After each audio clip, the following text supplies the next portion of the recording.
Sophie Sergi, born in 1973, originated from the small and secluded village of Pitkas Point in western Alaska, located on the Yukon River.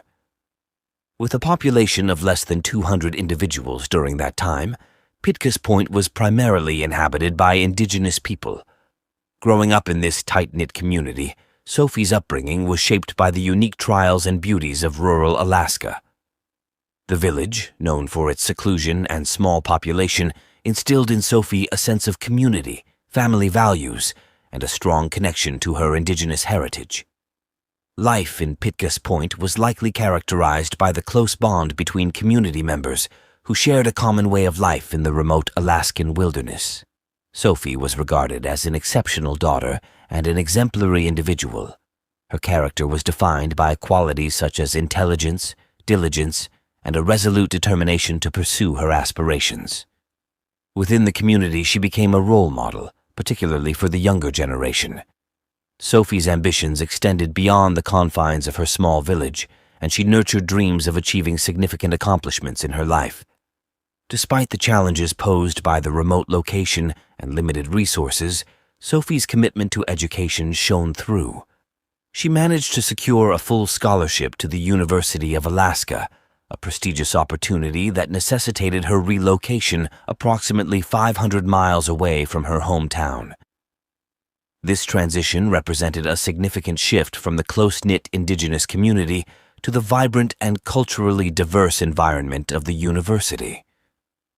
Sophie's academic pursuits at the university revolved around marine biology, a field that mirrored her fascination with the marvels of the ocean. As Sophie excelled in her studies, she encountered a pivotal moment in her life that compelled her to temporarily pause her college education. The reasons behind this decision were twofold. Initially, Sophie experienced a deep sense of duty towards her family, particularly her elderly mother, and desired to go back home to provide them with care and support. Additionally, she acknowledged the financial limitations that came with her educational journey and made the decision to work and save money for necessary dental surgery. Throughout her time away from university, Sophie assumed the role of a teacher's assistant at a school in her hometown village. This choice demonstrated her dedication to contributing to the community and showcased her strong work ethic. By taking charge of her financial situation and striving to save money for her dental surgery instead of relying on her family, Sophie displayed her independence and sense of responsibility.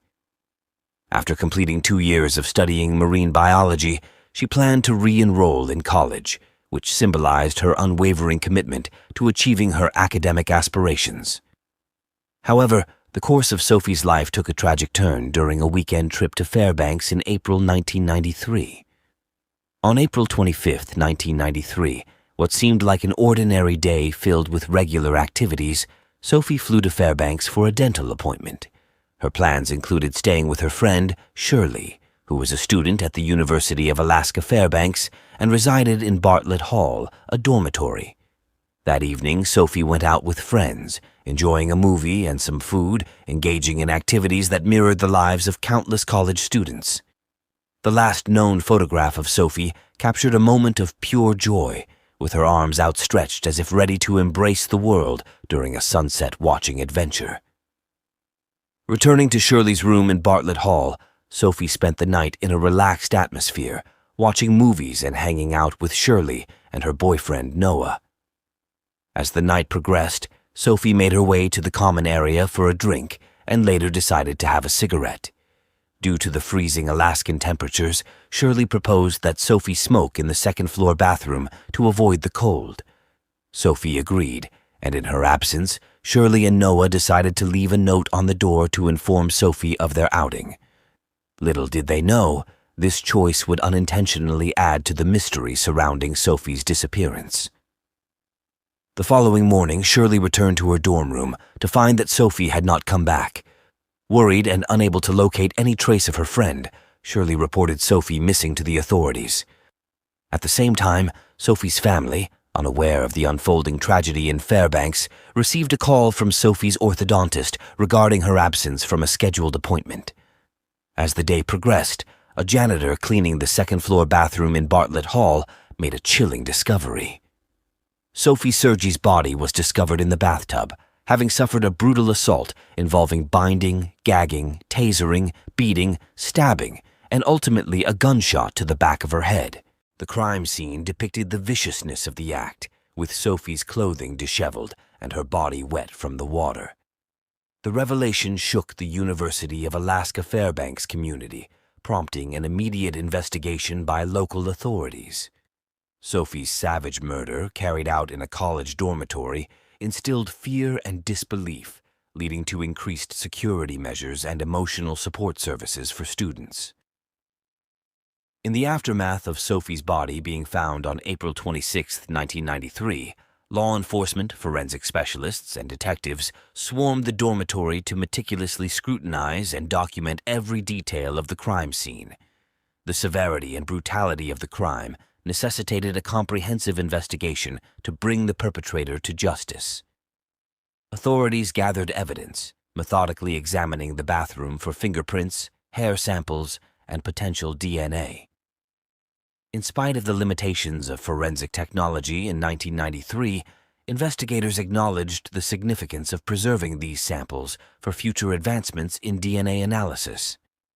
Sophie's autopsy yielded no illicit substances or alcohol in her system, further underscoring the seriousness of the crime committed against her. Eyewitness testimonies played a pivotal role in assembling the sequence of events leading up to Sophie's demise. Two students, Vanessa Allen and Jennifer Roy, later provided valuable information.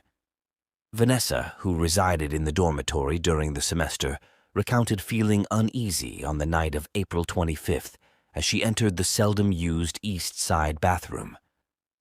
She noticed a light on in the tub room, an uncommon sight that raised her suspicions. Vanessa heard unsettling noises resembling firecrackers emanating from the adjacent room. Similarly, Jennifer Roy, a graduating senior, was studying late on the west side of the dormitory.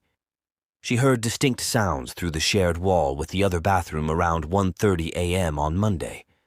Jennifer perceived an unidentified rustling sound, a loud thud against the wall, and murmuring, speculating that it might involve a male and a female.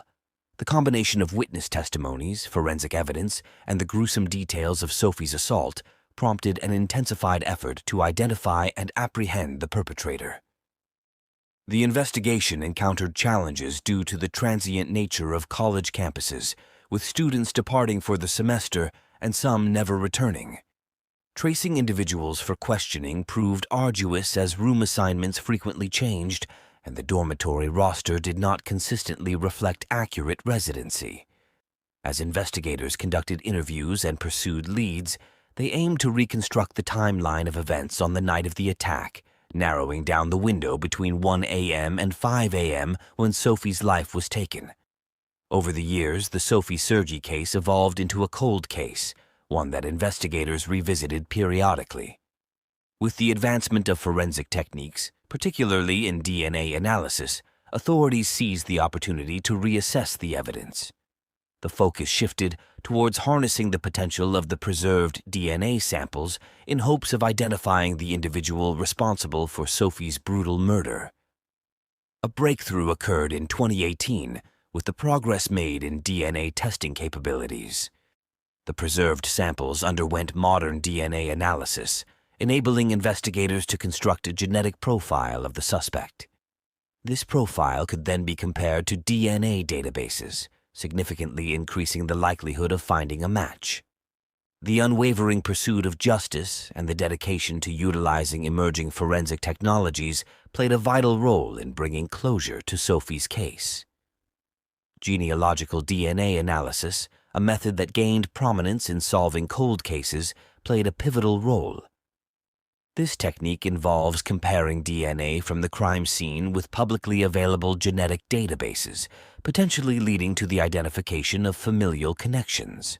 Genealogical DNA analysis has proven instrumental in unveiling suspects in cases that have remained unresolved for decades. The investigation reached a turning point when Stephen Downs, a resident of Maine, emerged as the primary suspect.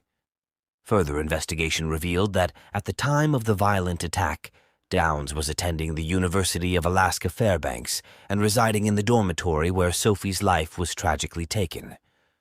Despite denying any connection with Sergei during his 2019 interview, Downs was arrested when his DNA definitively matched the sample collected decades ago from Sergei's body. He was subsequently extradited from Maine, where he worked as a nurse. Throughout the trial, prosecutors gathered evidence linking Downs to the crime scene, presenting a compelling case against him. Key witnesses, including Vanessa Allen and Jennifer Roy, provided crucial testimony, recounting their experiences on the night of the attack and offering valuable insights into the events that unfolded. The trial centered around reconstructing the sequence of events leading to Sophie's untimely death, relying on the recollections of those present in Bartlett Hall on that fateful night. The combination of witness testimonies and advancements in forensic technology proved to be a formidable force in the pursuit of justice for Sophie Sergei and her bereaved family. Ultimately, the trial reached its conclusion, resulting in Stephen Downs being sentenced to 75 years in prison for the assault and the loss of Sophie Sergei's life. Even though justice has been served, the profound impact of Sophie's tragic demise continues to linger. While her friends and family found closure nearly 3 decades later, their lives have been forever changed by the tragic events of 1993. The journey from an unsolved cold case to the apprehension and conviction of Stephen Downs exemplifies the transformative role of genetic genealogy in delivering justice to victims and solace to grieving families. On January 4, 1996, a tragic incident occurred in Santa Ana, California. Christopher Hervey, a 22-year-old, lost his life while defending himself during a failed robbery. The only person present during the incident was his girlfriend, Jade Benning, who promptly reported the crime to the authorities. Fast forward to 2 decades later, an anonymous tip has sparked renewed interest in the case, revealing an unexpected suspect. Santa Ana, known for its pleasant climate, is the county seat of Orange County and the second most populous city in the area. It offers a plethora of outdoor activities, along with numerous museums and the Santa Ana Zoo, making it a popular destination for tourists worldwide. Interestingly, renowned actresses Michelle Pfeiffer and Diane Keaton both originate from this sunny city. However, in 1996, Santa Ana became the backdrop for a real-life crime mystery that could rival a Hollywood movie. In the early hours of January 4, 1996, the Santa Ana Police Department responded to a distressing 911 call. Upon arriving at the apartment complex on North Broadway Street, they were confronted with a horrifying scene.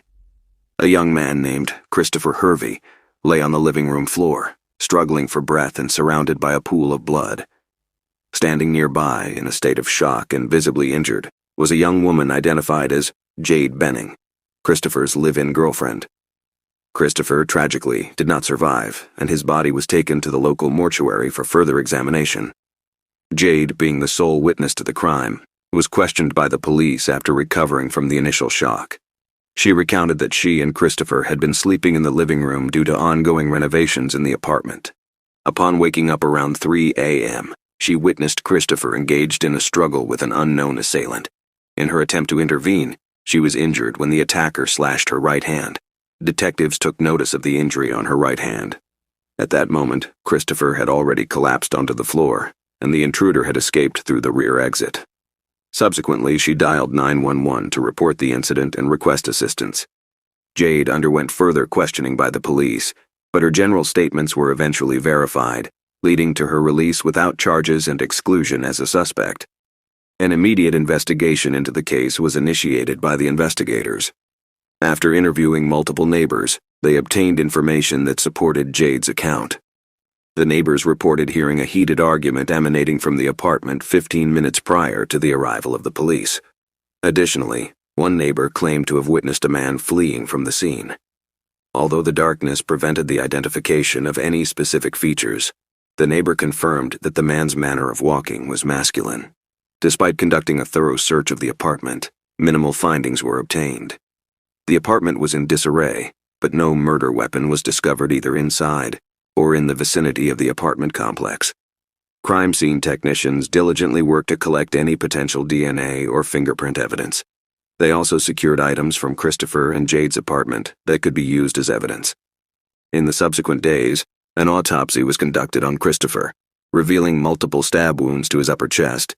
The punctured major arteries resulted in fatal bleeding. Samples were taken from his body for DNA testing, including swabs and fingernail clippings.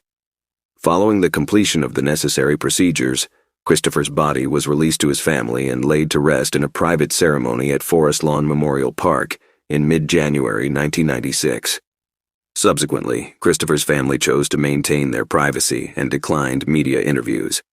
From the outset of the investigation, the detectives encountered numerous obstacles. The fingerprints found at the crime scene were all accounted for, and no matches were found in any criminal database. Furthermore, there was no trace of a murder weapon. Interviews with individuals close to Christopher and Jade failed to provide any significant leads.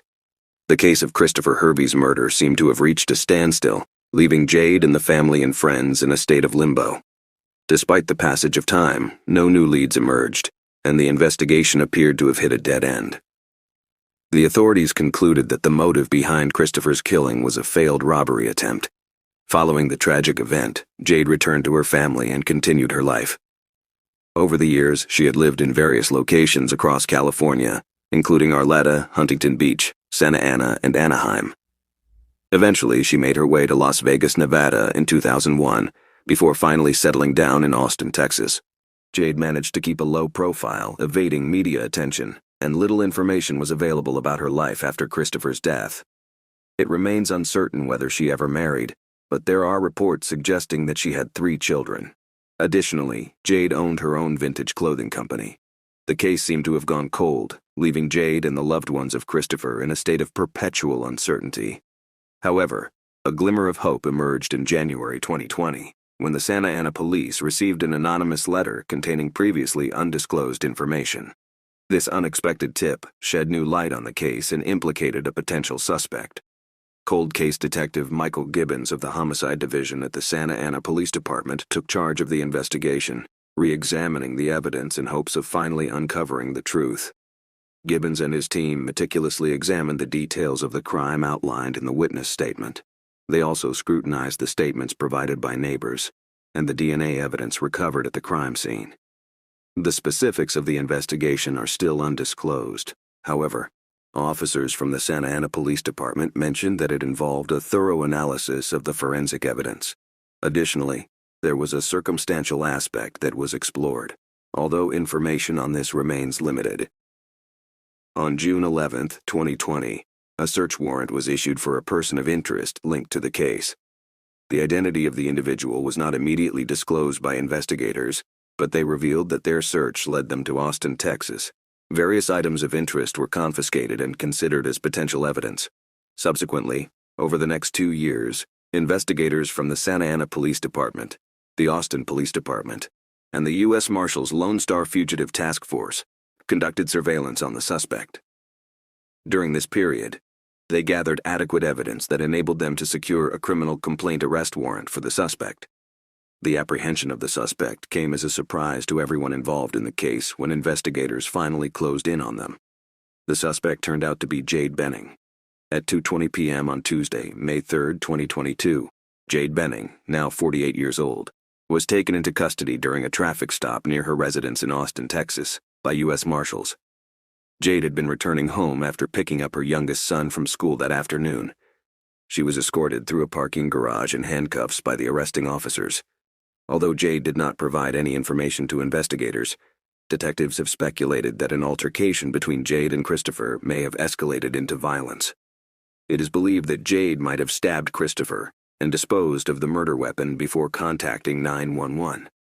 She then fabricated a story about an unknown intruder entering their apartment with the intent to rob them. The statements from the neighbors further support this theory, indicating that there was a heated argument before the police arrived at the crime scene. Following her arrest, Jade was held at the Travis County Jail with a bail amount of $1 million. In May 2022, she was extradited to California for her court hearing. Jade made her initial appearance in court on Monday, May 23, 2022, and her arraignment was rescheduled for June 8, 2022. During the hearing, she pleaded not guilty to the murder charge. Currently, Jade is being detained at the Orange County Jail on a bond of $1.1 million. As the case continues to unfold, there is limited information available. No updates have been provided regarding the discovered evidence. The trial date for Jade Benning has not been announced yet. At present, Jade's children are under the custody of her mother at their residence in Austin, Texas. The family of Christopher Hervey has not issued a statement regarding Jade Benning's arrest. On August 9, 1980, Tim Hack and Kelly Drew, both 19, vanished after attending a wedding reception at Concord House in Concord, Wisconsin. In the days that followed, searchers discovered various clues scattered throughout the town, including Tim's car with his wallet, a pair of pants, ropes, and a pair of women's underwear. These clues eventually led to a horrifying discovery. 2 months later, the bodies of Tim and Kelly were found brutally violated and abandoned in a field. It took nearly 3 decades, but advancements in DNA technology, along with an unexpected witness and a determined investigator, finally revealed the identity of the perpetrator, a seemingly unassuming man whose dark secrets were unknown even to his neighbors. But who was this man? And why did it take so long to uncover the truth? Today's narrative takes us back to Concord, Wisconsin, a small town in Jefferson County with a population of just over 2,000. Known for its tranquil parks and natural beauty, Concord is a haven for outdoor enthusiasts who enjoy activities like hiking, biking, fishing, and camping. With a violent crime rate of only 7%, significantly lower than the national average of 22.7%, Concord was a place where people felt safe, rarely locking their doors and looking out for one another. It was precisely the kind of community where Tim Hack and Kelly Drew, young high school sweethearts, envisioned a future together, getting married, settling on a farm, raising their children, and growing old side by side. In 1980, Tim and Kelly, both 19, were deeply in love and engaged to be married. Despite living in different towns within Jefferson County, Tim in Hebron and Kelly in Fort Atkinson, their paths crossed while attending Fort Atkinson High School. Kelly, a young woman known for her beauty and kindness, had a deep passion for cosmetology. On the other hand, Tim, a hard-working farm boy, possessed strength and determination. Both individuals were adored by their loved ones for their compassionate nature. As a couple, Tim and Kelly served as role models for other young people. After graduating from high school, Tim pursued a career in farming, with his loyal companion being a tractor affectionately named the Lonesome Loser. Meanwhile, Kelly attended beauty school and recently completed her studies in 1980, aspiring to become a skilled hairstylist and beautician. On August 9, 1980, Tim and Kelly attended a wedding reception at Concord House, Wisconsin. Following the celebration, they had plans to meet friends and enjoy a carnival. However, they failed to appear. The last sighting of them alive was around 11:00 p.m. on August 9, 1980, when they departed from the reception. Concerned by their absence and lack of communication, by the morning of August 10, 1980, Tim's father, David Hack, reported them as missing.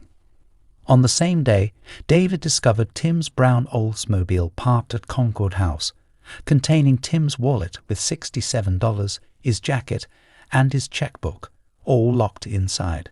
The case took a significant turn on August 15th, when searchers discovered Kelly's pants and underwear by the roadside, approximately 3 miles away from Concord House. These garments were found to have male bodily fluids on them. Additionally, ropes with military-style knots were found nearby, suggesting the involvement of an individual with military experience. This discovery drastically altered the nature of the investigation. It was no longer a matter of locating a couple who may have chosen to embark on a romantic escapade. Instead, the focus shifted to finding them alive, as they were believed to be in imminent danger.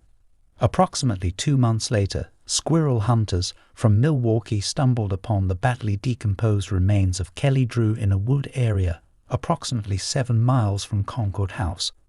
Around 100 yards away, a fully clothed male body was discovered and later identified as Tim Hack. This marked the official declaration of the case as a homicide, earning it the name Sweetheart Murders. The exact cause of death was not immediately evident, as no murder weapon was found at the scene. However, upon further examination, the medical examiner discovered stab wounds on Tim's body and ligature marks on Kelly, indicating that they were both victims of stabbing and strangulation. Kelly had ligature marks on her ankles and wrists, suggesting she had been bound. The presence of ligature marks and insect activity around her throat area indicated that she was most likely strangled. Additionally, bodily fluids found on Kelly's clothes pointed towards a sexual assault. The Sweetheart Murders captivated the nation due to its sensational nature. 2 young lovers brutally murdered, with the killer or killers still unidentified. The investigation began by interviewing acquaintances of the couple, searching for anyone who may have harbored enough hatred to commit such a heinous act. The police also questioned individuals present at the wedding reception, including the staff at the Concord House where the event took place. Among those interviewed was Edward Wayne Edwards, a handyman employed at the Concord House.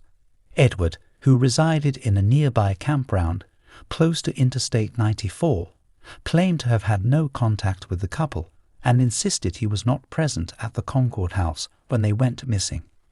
He stated that he was deer hunting in the nearby woods during that time. However, the police became suspicious when they noticed that Edward had a broken nose. When questioned about it, he attributed the injury to his deer hunting trip. This raised concerns among investigators, as deer hunting season in Wisconsin typically occurs in November, not August. Following the police interrogation, Edward relocated his wife and 5 children away from Wisconsin in September 1980. In the midst of the investigation, the investigators relied heavily on eyewitness accounts of a van with a grimy appearance that had been parked alongside Tim's car at the Concord House parking lot. Witnesses reported that the van abruptly departed under suspicious circumstances around the time Tim and Kelly were last seen. Edward happened to own a van that matched the description and was known to possess a .357 revolver. However, lacking a license plate number or substantial evidence linking him to the crime scene, the police were severely limited in their ability to pursue this lead. Consequently, all other leads in the case dried up, resulting in the shelving of the case and its subsequent stagnation. 2 decades after the murders of Tim Hack and Kelly Drew, Richard Lewell, an investigator from the Wisconsin Department of Justice who had been involved in the original investigation, requested the reopening of the case. Lewell had been unable to let go of the case for nearly 30 years, and as retirement loomed, he was determined to exhaust all efforts in solving it. In an interview, he expressed his confidence in pursuing the case due to the significant advancements in DNA technology and scientific methods over the past couple of decades. This newfound confidence propelled him to approach the case with renewed vigor. Lewell had a strong intuition that the police had already interviewed the killer during the initial stages of the investigation, and that the person's name would be documented in the files. He simply needed to uncover it. After meticulously sifting through files, witness statements, and interview recordings for 2 months, one name caught Lewell's attention: Edward Wayne Edwards. Not only did Edward possess the means and opportunity to commit the crimes, but the fact that he relocated his entire family out of Wisconsin shortly after being interviewed by the police raised significant suspicions. Encouraged by this discovery, Lewell, along with a team of cold case investigators, resolved to pursue their hunch that Edward was the potential killer. When Edward's neighbors in Concord, Wisconsin were interviewed, it was revealed that he was a challenging person to live with. Described as short-tempered and volatile, he often resorted to violence towards his wife and children. One neighbor even went as far as to call him a monster. Edward's son John Edwards, characterized him as troubled, mentioning his inability to control his emotions and the presence of underlying rage. In 2009, April Blasio, Edward's daughter, reached out to authorities with crucial information regarding the cold case murder of Tim Hack and Kelly Drew. She believed that her father, Edward Wayne Edwards, was involved in the crime due to his extensive criminal background. April, who had always been intrigued by her father's mysterious life, felt compelled to share what she knew. Edward Wayne Edwards, born in Akron, Ohio in 1933, faced a tumultuous childhood after losing his parents and being placed in an orphanage. His experiences there, marked by abuse, contributed to his rebellious nature as a teenager. With a history of minor offenses, Edward's criminal record began at a young age, leading to his enlistment in the U.S. Marines at 18. However, his time in the military was short-lived, resulting in a dishonorable discharge after disappearing shortly after enlistment. Edward was unwilling to abandon his life of crime, which ultimately led to his recurring imprisonment. By the age of 22 in 1955, he managed to escape from jail in Akron and embarked on a spree of robbing gas stations across various states. Throughout his 20s and 30s, Edward lived as a fugitive, drifting from place to place and taking up odd jobs such as working as a ship docker, vacuum cleaner retailer, and handyman. His autobiography clearly reflects his enjoyment of the notoriety he gained during this period. Edward proudly admitted to never using an alias or disguising his identity while committing crimes, as he craved fame. However, his criminal activities caught up with him once again in 1960, resulting in imprisonment for attempting to impersonate a federal officer.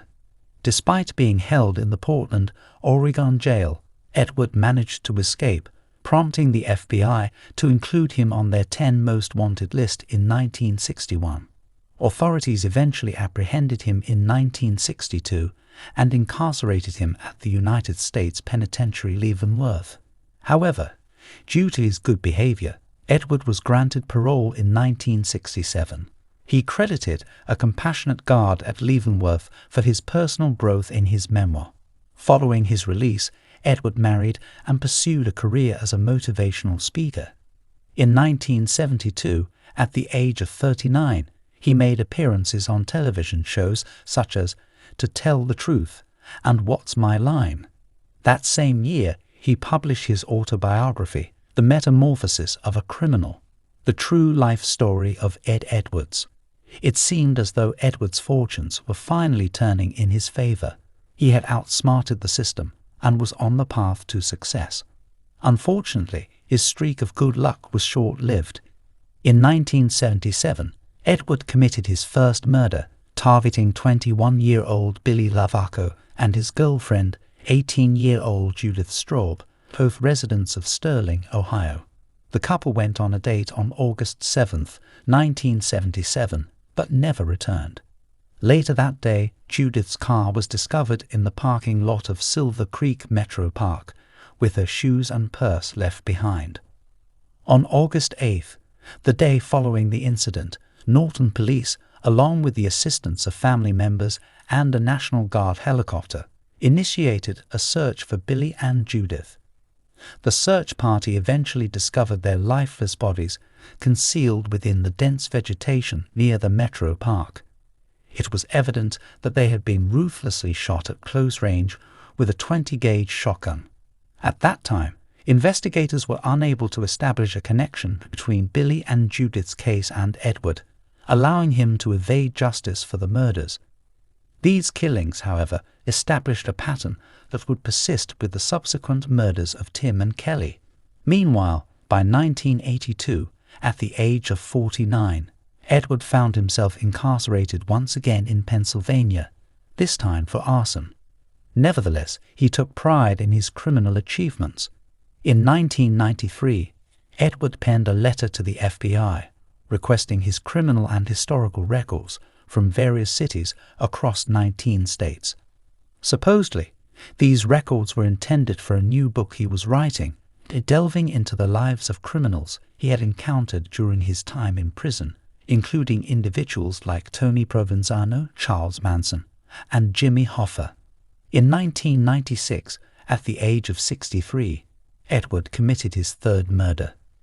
This time, his victim was his foster son, 25-year-old Danny Boy Edwards, who had resided with him in Burton, Ohio, for a span of 7 years. Prior to his tragic demise, Danny Boy had served as a soldier in the U.S. Army.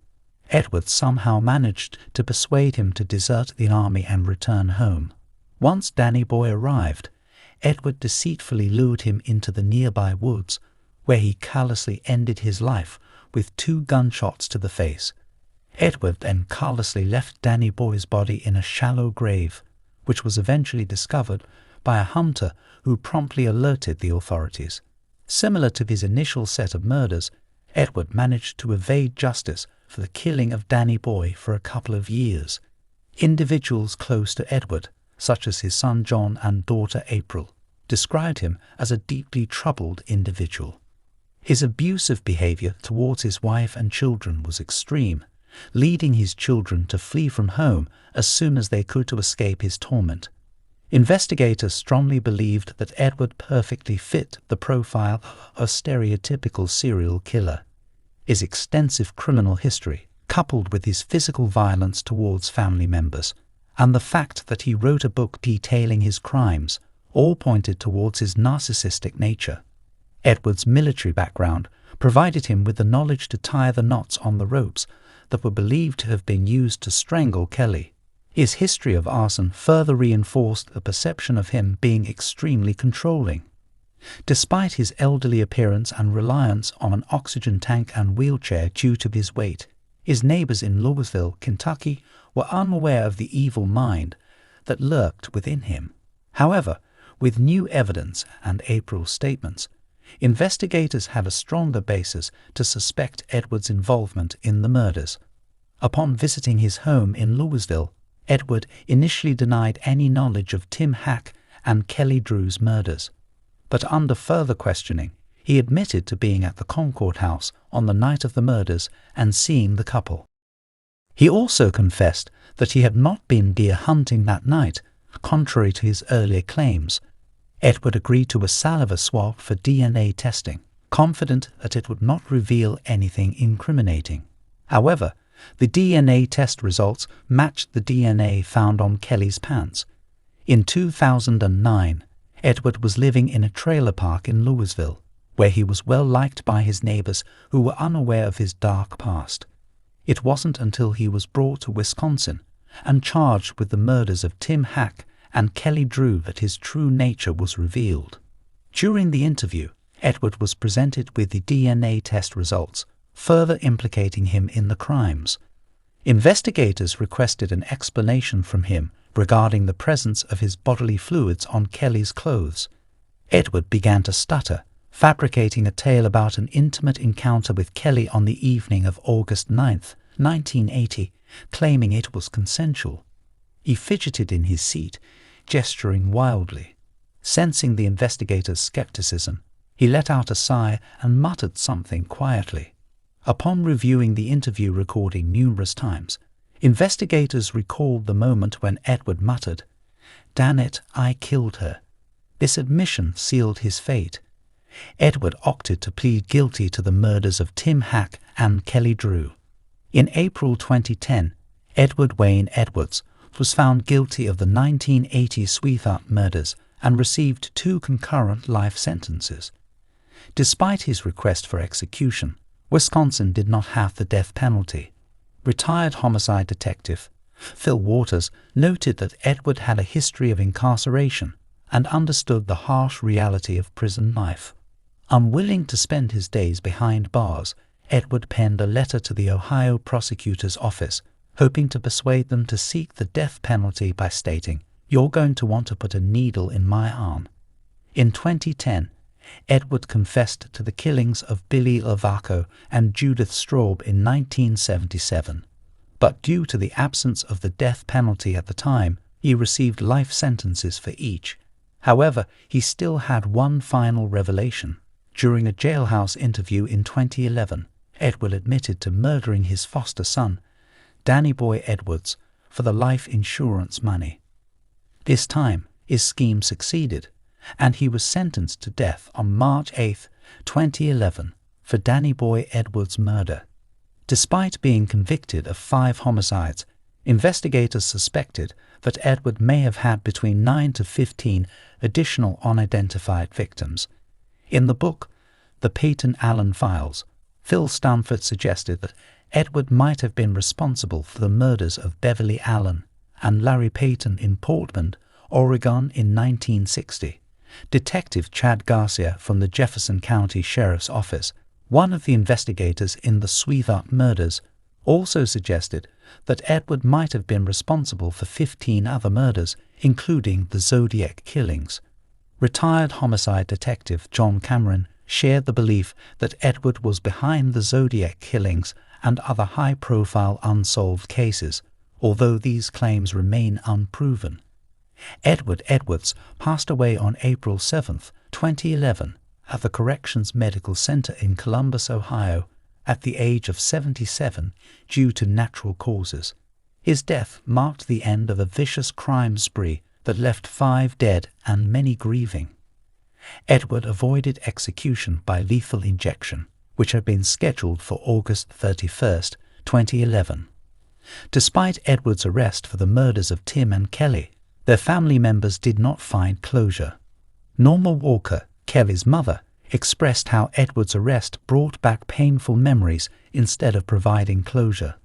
Tim's father, David, felt relief that it was finally over and was grateful for the DNA technology that confirmed Edward as the killer.